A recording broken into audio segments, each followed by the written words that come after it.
School के पहले ही दिन लड़के ने जानबूझकर लड़की के जूते गंदे कर दिए। फिर उसका रास्ता रोककर खड़ा हो गया ताकि वो आगे न बढ़ सके, लेकिन लड़की ने बिना कुछ सोचे पानी की बाल्टी उठाई और पूरा पानी उसी पर उड़ेल दिया। इसके बाद वो तुरंत क्लासरूम की तरफ चली गई। किस्मत देखिए, टीचर ने उसकी सीट उसी लड़के के बगल में लगा दी। उस दिन के बाद से लड़की को परेशान करना उसकी रोज की आदत बन गई। एक बार उसने चुपके से उसके टेस्ट पेपर के सारे जवाब बदल दिए, जिसकी वजह से उसे 0 मार्क्स मिले। स्कूल के बाद बस पकड़ते समय भी वो जानबूझकर दरवाजे पर खड़ा हो जाता ताकि वो बस में चढ़ न सके। इतना ही नहीं, जैसे ही लड़की अपनी सीट से उठती वो उसकी कुर्सी भी खिसका देता। लेकिन लड़की उसके हर छोटे बड़े प्रैंक को समझती थी, फिर भी उसने हमेशा उसे इग्नोर करना ही बेहतर समझा। लेकिन एक दिन उसने हद कर दी। उसने लड़की का पेंसिल बॉक्स ब्लैक बोर्ड के ऊपर रख दिया। लड़की ने उसे उतारने की बहुत कोशिश की, लेकिन वो पहुंच नहीं पाई। आखिरकार पेंसिल बॉक्स नीचे गिर गया और उसके पिता की दी हुई जेड की लॉकेट उठकर बिखर गई। पूरी क्लास एकदम शांत हो गई। इस बार लड़की का गुस्सा फूट पड़ा। उसने सबके सामने उसे चेतावनी दी कि अगर उसने ये सब बंद नहीं किया तो उसे इसका पछतावा जरूर होगा। लेकिन उसने उसकी बात को बिल्कुल भी गंभीरता से नहीं लिया। छुट्टी के बाद उसने फिर से बास्केटबॉल लेकर उसे चैलेंज किया। इस बार लड़की पीछे नहीं हटी। उसने शर्त रखी कि अगर लड़का हार गया तो उसे स्कर्ट पहनकर डांस करना होगा,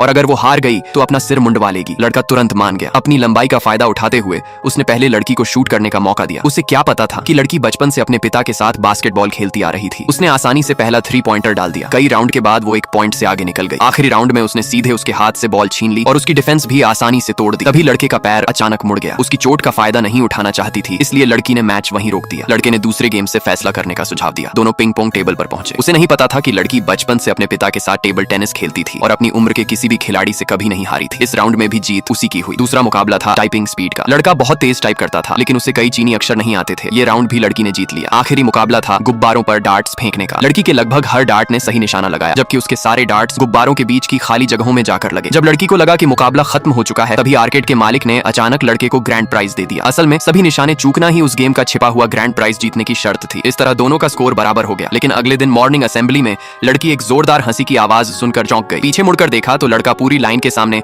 स्कर्ट पहनकर खड़ा था। उस दिन के बाद उसने लड़की को कभी परेशान नहीं किया, बल्कि हर दिन पढ़ाई में मदद लेने उसके पास आने लगा। लड़की जितना भी सख्त होमवर्क देती, उसने कभी शिकायत नहीं की और हर काम समय पर पूरा किया। कई बार जब लड़की अचानक नजर उठाती तो उसे एहसास होता कि वो चुपके से उसी को देख रहा है।